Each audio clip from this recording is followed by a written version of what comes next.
अब की बार इजराइल के एनवॉय जो कि इंडिया में हैं, उन्होंने ये बात कही है कि हमें इंडिया से सीखना चाहिए कि सॉफ्ट पावर और हार्ड पावर को कंबाइन करके ऐसे ग्रुप्स जो कि मुखालिफ काम कर रहे हैं उनको चैलेंज कैसे करना है। This is amazing.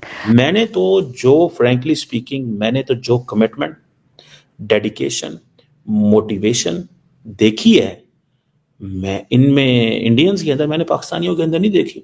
इंडियंस आगे की तरफ जा रहे हैं। इंडियंस जो है वो चंद्रयान तक पहुंच गए हैं। उन्होंने अमेरिका हो, चाहे यूके हो या दुनिया के कोई भी कंट्री हो, वहां पर अपना एक नाम बनाया है, अपने आप को आगे लेकर गए हैं। चाहे वो इकोनॉमी हो, चाहे वो साइंस एंड टेक्नोलॉजी हो, हर चीज में आगे गए। तो पाकिस्तानियों, आप लोग सोचिए, आप लोग देखिए कि आप लोग कहां पर लैग कर रहे हैं। जमहूरियत यहाँ पे ठीक काम नहीं कर रही। आपने जमहूरियत की तो किताब खरीदी नहीं है, आपकी डिक्शनरी में जमहूरियत का नामो निशान भी नहीं है, तो मैं किस तरह कह सकूंगा कि आप दूसरी दुनिया के साथ कंपीट कर पाएंगे। जब हम सॉफ्ट पावर की बात करते हैं तो ये बात बिल्कुल सच है जो उन्होंने कही है कि पूरी दुनिया पे इस वक्त उनकी सॉफ्ट पावर छाई हुई। अच्छा, जब आप इसको हार्ड पावर भी इसमें आप मिक्स कर लेते हैं और आप कहते हैं कि भाई अभी देखिए हमें एक नजर आया इंडिया और कनाडा का मामला, उसमें कौन हावी रहा, किसने कहा कि एविडेंस दो, किसकी तरफ से एविडेंस नहीं दी जा सकी, किसने कहा कि जो करना है कर लो, और अमेरिका तक कौन उस चीज को लेकर। हमारा और इंडियंस का प्रॉब्लम यह है कि इंडियंस वहां पे बैठ के दे सप्लीमेंट इंडियन पावर, इंडिया की पावर को सप्लीमेंट करते हैं। हमारा यह है कि हमारे लोग जो है ना, वो वहां पे बैठ के पाकिस्तान। आलिया, दुनिया भारत से सीखना चाहती है narratives to win war of narratives, और भारत से क्या सीखना चाहती है? Soft power, how to use soft power और and how to build narratives. इसकी वजह यह है कि अब की बार इजराइल के एनवॉय जो कि इंडिया में हैं, उन्होंने ये बात कही है कि हमें इंडिया से सीखना चाहिए कि सॉफ्ट पावर और हार्ड पावर को कंबाइन करके ऐसे ग्रुप्स जो कि मुखालिफ काम कर रहे हैं उनको चैलेंज कैसे करना है। दिस इज अमेजिंग कि इजराइल एक ऐसा कंट्री कि जिसने हमास का खात्मा कर दिया, इजराइल एक ऐसा कंट्री जिसने हिजबुल्लाह को खत्म कर दिया, इजराइल एक ऐसा कंट्री कि जिसने अपने ओपोनेंट ग्रुप्स को जड़ से उखाड़ डाला, जिसने हमास के बड़े से बड़े लीडर को सफाई हस्ती से मिटा दिया।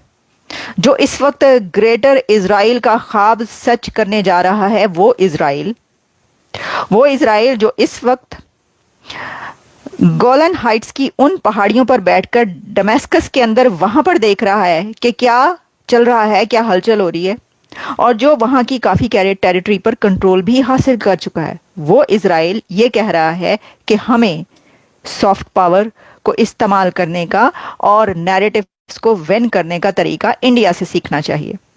दिस इज ग्रेट, क्योंकि इंडिया हार्ड पावर और सॉफ्ट पावर को कंबाइन कर रहा है। अब देखिए, जब हम भारत की ये तो सारा मैंने आपके सामने रख दिया कि उन्होंने क्या बात की, क्या उनका नैरेटिव है इसके अंदर, कि to win narratives, war of narratives, आपको सीखना होगा, लर्न करना होगा फ्रॉम इंडिया कि आपको सॉफ्ट पावर का इस्तेमाल कैसे करना है। और आपको जो है वो डॉक्टर जयशंकर की इनडायरेक्टली बात करें ना, डॉक्टर जयशंकर, डिप्लोमेसी, एग्जैक्टली, कि सॉफ्ट पावर और डिप्लोमेसी को कैसे यूज करना है आपने, कि अगर आप एक जंग में भी हो, एक जंग आपकी चल रही हो और उसके बीच बहुत सारे ग्रुप्स आपके खिलाफ काम कर रहे हों, तो उसमें आपने अपने दुश्मन को कैसे टैकल करना है, कैसे डिफीट करना है, through diplomacy and soft power कहा यह जा रहा है। लेकिन उन्होंने हार्ड पावर भी कहा है, उन्होंने hard power, soft power and diplomacy बोला है, तो उसमें उन्होंने कुछ ग्रुप्स की। अब देखिए, जब हम इंडिया की सॉफ्ट पावर की बात करते हैं तो योगा से आप शुरू हो जाइए, योगा से शुरू हो जो कि पूरी दुनिया में प्रैक्टिस किया जाता है। फिर आप उनकी जो हिंदी फिल्में हैं उस तरफ आ जाइए, फिर आप उनकी साउथ इंडियन फिल्म्स की तरफ आ जाइए। अभी पुष्पा 2 का हमने अभी इससे पहले जो है वो एक रिव्यू किया था बॉक्स ऑफिस का, तो उसमें वो देखें अमेरिका से लेकर और कहां कहां तक अफ्रीका तक वो वाली मूवी जो है वो चल रही है इस वक्त। और बॉक्स ऑफिस पे 1000 करोड़ से ऊपर चली गई। कहाँ से पैसा, पूरी दुनिया से पैसा कमा रही है ना। अच्छा, फिर जो इसके अंदर फिल्म इंडस्ट्री है, वो कैसी सॉफ्ट पावर है उनकी। अभी जो उन्होंने द यंगेस्ट चेस चैंपियन बना है वो इंडिया से, वो सॉफ्ट पावर है। तो यानी उनकी, जब हम सॉफ्ट पावर की बात करते हैं तो ये बात बिल्कुल सच है जो उन्होंने कही है कि पूरी दुनिया पे इस वक्त उनकी सॉफ्ट पावर छाई हुई। ये हम लोग डरते रहते हैं। हम जरा सा हो रहे हुकूमत में, वो जी हिंदू नहीं हुकूमत होना चाहिए, वो जी सिख नहीं हुकूमत होना चाहिए जी, वो जी फलाना नहीं हुकूमत में होना चाहिए जी। ठीक है जी, उससे क्या होता है, हिंदू नहीं आने चाहिए, सिख नहीं आने चाहिए, ईसाई नहीं आने चाहिए, सारा टाइम हम डरते रहते हैं इस चीज पे। उनको देखें, उनको तो कोई प्रॉब्लम नहीं है। ठीक है जी, अब ये जो मिस ढिल्लों को वो लेके आए हैं, उनको तो कोई परवाह नहीं है इस चीज की, वो तो कोई नहीं डर रहे। कहाँ से खातून चंडीगढ़ से उठी, अमेरिका पहुंच गई, वहां पे उसने जाके क्या क्या किया है, पॉलिटिक्स ज्वाइन की, सुबह दोपहर शाम लगी रही।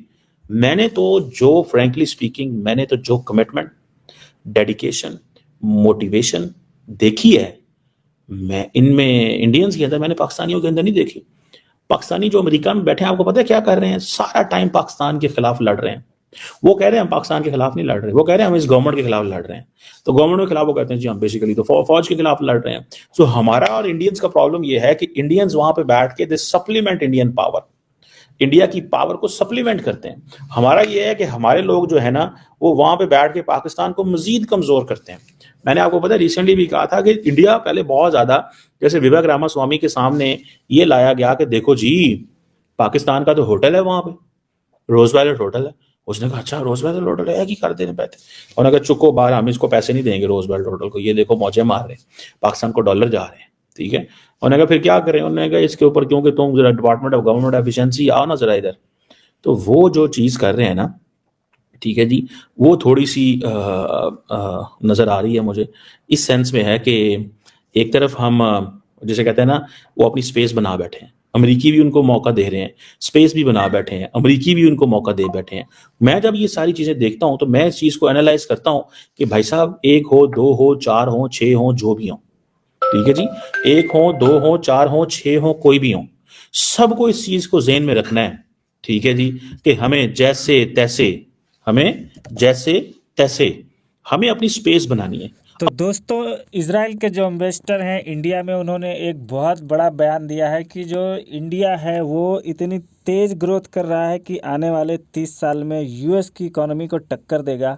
और पाकिस्तान का मीडिया जो है वो उसको ऐसे देख रहा है कि इजराइल कह रहा है कि इंडिया 30 साल के बाद यूएस इकोनॉमी को बीट कर देगा। अब इसमें यूएस इकोनॉमी को बीट करे इंडिया या ना करे, लेकिन पाकिस्तान की पूंछ में आग लगा दी है इजराइल के एम्बेसडर ने। और ये बात सबको पता है कि जब भी इजराइल इंडिया की तारीफ़ करे या इंडिया इजराइल की तारीफ़ करे तो पाकिस्तानियों को बहुत ज़्यादा बुरा लगता है, क्योंकि पाकिस्तानी इजराइलियों से नफ़रत करते हैं और इजराइल को आज तक एज ए कंट्री एक्सेप्ट भी नहीं किया है। तो ये दोनों देश ऐसे हैं जो कि दोनों ही इजराइल के पाकिस्तान के अगेंस्ट रहते हैं और वो पाकिस्तान को हजम नहीं होता। अब ये जो आग लगाई है, जो बात बोली है ये इजराइल के एम्बेसडर ने, ये पाकिस्तानियों को बहुत ज़्यादा चुभी है और अब वो इसके ऊपर अपना जो रिएक्शन है वो दे रहे हैं।